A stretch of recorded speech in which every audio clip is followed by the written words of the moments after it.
የተወደዳችሁና የተከበራችሁ የኢትዮኒውስ ቤተሰቦች እንደምናላችሁ ሰላምታችን በያላችሁበት ይድረስ።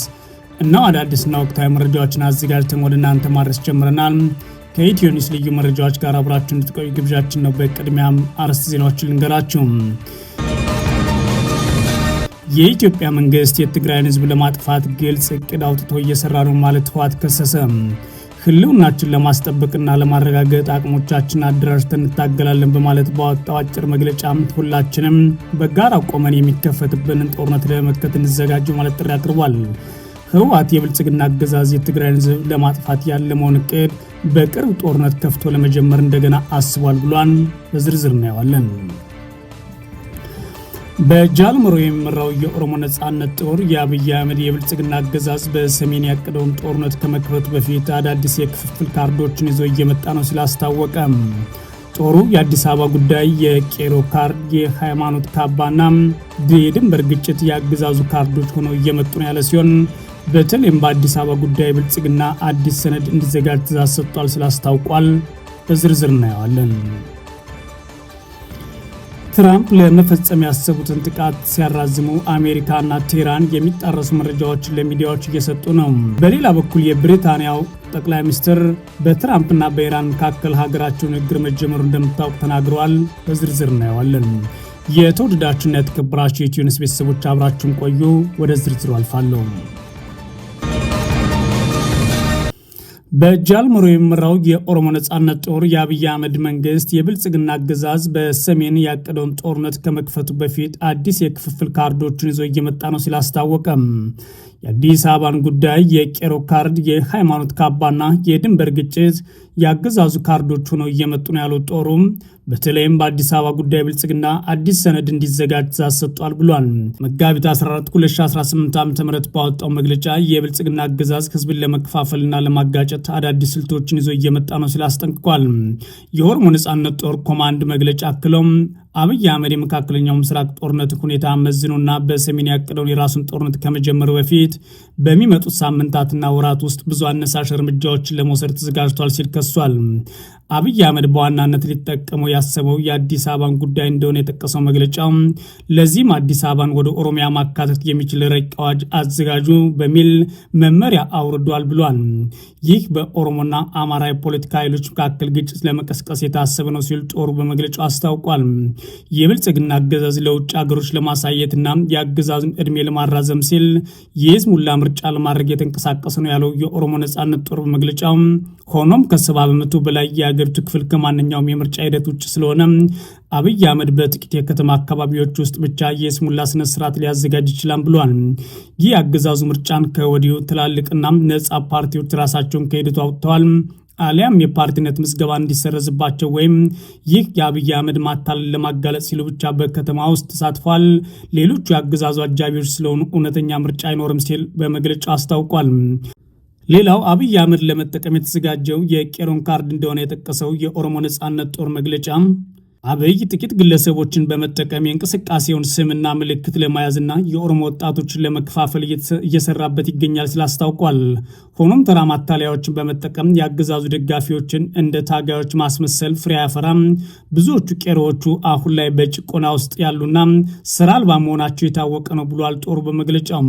በተጨማሪም የብልጽግና አገዛዝ በቀጣይ ጊዜያት ከፋፍሎ ለመግዛት ሲል የሃይማኖት ካርድን ለመጠቀም ተዘጋጅቷል ያለው የኦሮሞ ነጻነት ጦር ኮማንድ መግለጫ ለአብነትም በቅርብ ሳምንታት ውስጥ የአብይ ወኪሎች በአርሲ ኦርቶዶክስ ክርስቲያኖች ላይ ጭፍጨፋ ፈጽሟል። ከዛ ከተማም ውስጥ ከኦርቶዶክስ አባቶች ጋር የማይስማማ ውይይት አደረግናሉ። ይህንን የሃይማኖት ቁስል እያሳደጉና ራሱን አስማሚ አድርጎ ማቅረብ በቀጣይም በቅድ ውስጥ አለ ሲል አጋልጧል። አብይ አህመድ በኦሮሚያ ክልል በተለይም በወለጋ ቀጠና የድንበር ግጭት ካርድ ለመምዘዝ እየሰራ መሆኑን ነው ጦሩ በመግለጫ አስታውቀው። የአብይ አህመድ አገዛዝ በኦሮሚያ አማራና ሌሎች አካባቢዎች አዳዲስ ክልሎችን ፈጥራለሁ በሚል እየተንቀሳቀሰ እንደሚገኝ የጠቀሰው የኦሮሞ ነጻነት ጦር መግለጫ ወልቃይት ጠገዴን ክልል ማድረግ የሚለው አካሄድ በዚሁ አካል እቅድ ነው ሲልም አስታውቋል። የብልጽግና መንግስት የትግራይን ህዝብ ለማጥፋት ግልጽ እቅድ አውጥቶ እየሰራ ነው ማለት ህወሓት ከሰሰም። ህልውናችን ለማስጠበቅና ለማረጋገጥ አቅሞቻችን አደራጅተን እንታገላለን በማለት በወጣው አጭር መግለጫ ህወሓት ሁላችንም በጋራ ቆመን የሚከፈትብንን ጦርነት ለመመከት እንዘጋጀው ማለት ጥሪ አቅርቧል። ህወሓት ሳምንታዊ መልእክት በሚል ባወጣው አጭር የኢትዮጵያ መንግስትን የተመለከተ መግለጫ በአሁኑ ሰዓት የትግራይ ህዝብ ለማጥፋት ግልጽ እቅድ አውጥቶ እየሰራ ነው ማለት የብልጽግና አገዛዝን የከሰሰ ሲሆን በዚህ እቅዱ መሰረት ግልጽ የሆነ ወታደራዊ ወረራ አውጇል። ህዝባችንን ጨፍጭፏል። መንደሮቻችንና ከተሞቻችንን በቦምብ አውድሟል። ቤተክርስቲያንና መስጂዶቻችን አጥፍቷል። የትግራይን ህዝብ ከምድረ ገጽ ለማጥፋት ያስችለዋል ብሎ ያመነባቸውን ጭካኔዎች ሁሉ ከዚህ በፊት በነበረው ጦርነት ፈጽሟል። ይህ የምናውቀው ጉዳይ ነው ብሏል። አሁንም የትግራይ ህዝብና መሪው ፓርቲ ህወሓት የፕሪቶሪያ ስምምነት ተግባራዊ ለማድረግና ሁሉንም ልዩነቶች በሰላማዊ የፖለቲካ ውይይት ለመፍታት የማያቋርጥ ጥረት አድርገናል የሚለው የህወሓት መግለጫ ታዲያ ህወሓት የትግራይን ህዝብ ለማጥፋት እየሰራ ያለውን የኢትዮጵያን አገዛዝ ግን ህዝቡ የተፈናቀሉት ሰዎችን ወደ ቤታቸው ለመመለስ የገባውን ግዴታ ጭምር ወደ ጎን በማድረግ ሌላ ወታደራዊ ዘመቻ ለመክፈት እየተጣደፈ መሆኑን ልታውቁ ይገባል ብሏል። ህወሓት ወታደራዊ አገዛዝ በማለት የሚጠራው የብልጽግናን ስርዓት ህዝባችን ወታደር በማሰለፍ ለማጥፋት እየዘጋጀ ነው ያለው። የትግራይ ህዝብ መሬቶችና ሀብቶችን በተመለከተ ሀገሩን ለማፍረስ የሚያስችል ህገወጥ ውሳኔዎች ሁሉ እያስተላለፈ መሆኑን እናውቃለን ያለው ህወሓት የብልጽግና አገዛዝ ከጦርነት መቆም በኋላ የተጀመሩ አገልግሎቶችን ዘግቷል። የመንግስት ሰራተኞችን ጨምሮ ደሞዝ ከልክሏል። በጀትን በክልል ውስጥ ከልክሏል። ህዝባችን ለራብ እያጋለጠና ቀሪውን የፍጅት ፕሮጀክቶችን እየፈጸመ ይገኛል ብሏል። ይህ የብልጽግና አገዛዝ በተጨማሪም የትግራይ ህዝብ ለማጥፋት ብሔራዊ ክደት የፈጸሙትን ጥቂት የቡድን አባላት እየተጠቀሙ ነው ያለው የህወሓት መግለጫ የትግራይ ህዝብ አንድነቱና አቅሙን አደራጅቶ እንዳይጠቀም ለማድረግና ለመበታተን ጥረት እያደረገ ይገኛል ብሏል። አሁንም የከፋውን የጥፋት መንገድ እያጠናከረ መጥቷል ማለት ብልጽግናን የከሰው ህወሓት የመጨረሻ ግብ በወታደራዊ ዘመቻ የታወጀውን የዘር ማጥፋት ወንጀል መፈጸም ነው። ሆኖም እንደዚህ ይህ ሲሆን ቆመን ልናይ አንፈቅድም ብሏል ህወሓት። የትግራይ ህዝብ የጠላቶቹ ሴራ ከመነሻቸው ሲታገልና ህልውናውን ሲጠብቅ የኖረ ነው ማለት የጠቀሰው ህወሓት አሁን ላይ ታዲያ ከችግሩ መውጫ በትክክለኛው ግብ ላይ የተመሰረተ የተባበረ ትግል ብቻ ማድረኩን አግኝተነዋል። ስለዚህ እንታገላለን ወይም እንቃለሳለን ብሏል። ውስጣዊ አቅማችን ተጠቅመንና አደራጅተን እንመክታለን ያለው ህወሓት አሁን ላይ ምክታችን ህልውናችን ወደ ማረጋገጥ ይወስደናል። ይህም ደግሞ በትክክል ከግቡ የሚያርሰን በምንፈጥራቸው አንድነቶችና አደራጅቶች ነው ብሏል። ጨምሮም በአሁኑ ሰዓት የትግራይ ሰራዊት የጊዜያዊ አስተዳደሩና ህወሓት በጋራ እንደ ህዝብ ለመቆየት የተደቀነውን የህልውና አደጋ እየተዋጉ ነው። ይህንንም የምናስቀጥል ይሆናል። ይህን የመከታና የጋራ ህልውና ማረጋገጫ ቀጣይነት ያለው የህዝባችን ጥቅም ማስጠበቂያ መሆኑ ታውቆ ሁሉም በትግል ውስጥ ወሳኝ ሚና ለመጫወት ራሱ መዘጋጀትና መሳተፍ አለበት ማለት ጥሪ አቅርቧል። ህወሓት የመጀመሪያው ምርጫችን አሁንም የፕሪቶሪያ ስምምነት ተግባራዊ ማድረግና ሁሉንም ልዩነቶች በሰላማዊ መንገድ መፍታት ነው፣ ፍትህን ማረጋገጥ ነው። ሆኖም ግን የህዝባችን ሞትና ስቃይ እንዲሁም በሰላም በሚፈልግ የጸና እምነታችን ምክንያት ከዚህ በላይ ማራዘም ተቀባይነት አይኖረውም። በቃል ይገባል፣ እንታገላለን ብሏል። በየቀኑ የወገናችን ህይወትን እያጣን ነው። ይህ የህዝባችን ሞትና ስቃይ መቆም አለበት። ስለዚህ የሚመጣብን ወታደራዊ ወረራ ለመመከትና ለመታገል ተዘጋጅተናል በማለት በመግለጫው ዘርዝሯል። የአሜሪካው ፕሬዝዳንት ትራምፕ ለመፈጸም ያሰቡትን ጥቃት ሲያራዝሙ አሜሪካና ቴህራን የሚጣረሱ መረጃዎችን ለሚዲያ እየሰጡ ነው። ዩኬ በትራምፕና በኢራን መካከል ንግግር መጀመሩ እንደምታውቅና አሁን ላይም ይህንንም እንደምታደንቅ ጭምር ጠቅላይ ሚኒስትር ስታርመር ተናግረዋል። በመካከለኛው ምስራቅ የሚካሄደው ጦርነት አሁንም እንደቀጠለ ነው። በትላንትናው ዕለት ፕሬዝዳንት ትራምፕ በኢራንና አሜሪካ መካከል ንግግር ስለመጀመሩ ቢናገሩም ቴህራን ግን ያስተባበለችው ወዲያው ነበር። ቅዳሜ ዕለት ዶናልድ ትራምፕ ኢራን የሆርሙዝ የባህር ወሽመጥን በ48 ሰዓታት ውስጥ የማትከፍት ከሆነ የኃይል ማመንጫዎቿን ለማውደም ዝተው ነበር። ይሁን እንጂ ሰኞ ዕለት ትራምፕ ከቴህራን ውጤታማ ንግግር ካደረጉ በኋላ የጥቃት ዕቅዴን ሰርዣለሁ ወይም አራዝሜያለሁ ብለዋል።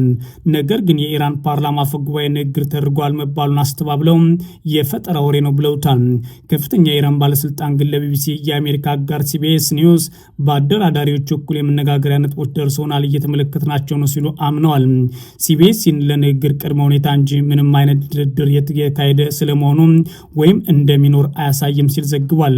ዋይት ሀውስ በበኩሉ ሁኔታው ገና ያልጠራ መሆኑን በመግለጽ ጥንቃቄ የሚፈልግ ጉዳይ ነው ብሏል። በዋይት ሀውስ በይፋ እስካልተገለጸ ድረስ ስለ ንግግሮች የሚሰነዝረው መላምት የመጨረሻ ተደርጎ ሊወሰድ አይገባም በማለት የትራምፕን ሀሳብ ጭምር አጣጥሏል። በተለይም ዩኬ በትራምፕና በኢራን መካከል ንግግር መጀመሩን አደንቃለሁ ብላለች። የዩናይትድ ኪንግደም ጠቅላይ ሚኒስትር ኪር ስታርመር በአሜሪካና በኢራን መካከል እየተካሄደ ስላለው ንግግር አገራቸው እውቅና እንዳላት ገልጸዋል። የብሪታንያው ጠቅላይ ሚኒስትር ያሉት ለፓርላማ የኮሚቴው አባላት ማብራሪያ በሰጡበት ወቅት ነው ይላል ቢቢሲ። ጠቅላይ ሚኒስትር ሰር ኪር ስታርመር ውጥረቶች ረግበው እንዲሁም በተቻለ ፍጥነት ጦርነቱ ቆሞ ማየት እንደሚፈልጉም ሲናገሩ ተሰምተዋል። ለዚህም ሲባል በአሜሪካና በኢራን መካከል የተጀመረው ድርድር በደስታ አቀበላሉ ሲሉ አክለዋል። ስታርመር በድርድር የሚደረስበት ስምምነት በኢራን ላይ በተለይም ደግሞ የኒውክሌር ጦር መሳሪያዎች ጋር በተያያዘ ጠንካራ ሁኔታዎችን ማስቀመጥ አለበት ብሏል። ቀደም ሲል ጽሕፈት ቤታቸው ከአሜሪካ ከኢራን ጋር የጀመረውን ንግግር አስመልክቶ በሰጠው መግለጫ አድናቆቱን ገልጾ ነበር። የአሜሪካ ፕሬዚዳንት ከቴህራን ጋር ንግግር መጀመራቸውን ተከትለው በኢራን የኃይል መሰረተ ልማቶች ላይ ጥቃት ለመፈጸም አስቀምጦ የነበረውን የ48 ሰዓታት የጊዜ ገደብ ወደ 5 ቀን ማራዘማቸውን ትራምፕን አስደንቋቸዋል ሲሉ ኪር ስታርመር አድናቆታቸውን ገልጸውላቸው ነበር። ትራምፕ ሁለቱ ሀገራት ጦርነት ለማቆም በ15 ነጥቦች ላይ መነጋገራቸውን ገልጸው ኢራን የኒውክሌር ጦር መሳሪያዎች እንድትተውና የሚለው ቀዳሚ መሆኑን ለጋዜጠኞች ተናግሯል። ነገር ግን የኢራን የውጭ ጉዳይ ሚኒስትርና ባለስልጣናት ይህ የትራምፕ የድርድር ሀሳብ እስካሁን ድረስ ያልገባንበትና የማናውቀው ነው በማለት ገልጸዋል። እንዲህም ሆኖ ትራምፕ ወደኋላ ፈገፈጉ ማለት የኢራን ሚዲያዎች ሊፈጽሙ የነበረውን ጥቃት አሁን ላይ ፈርተውና ባጸፋውን ሰግተው አቁሙታል ማለት እየዘገቡ ይገኛሉ። የተወደዳችሁና የተከበራችሁ የኢትዮ ኒውስ ቤተሰቦች መረጃዎቻችን እንደዚህ ነበሩ። መልካም ጊዜ እመኛለሁ።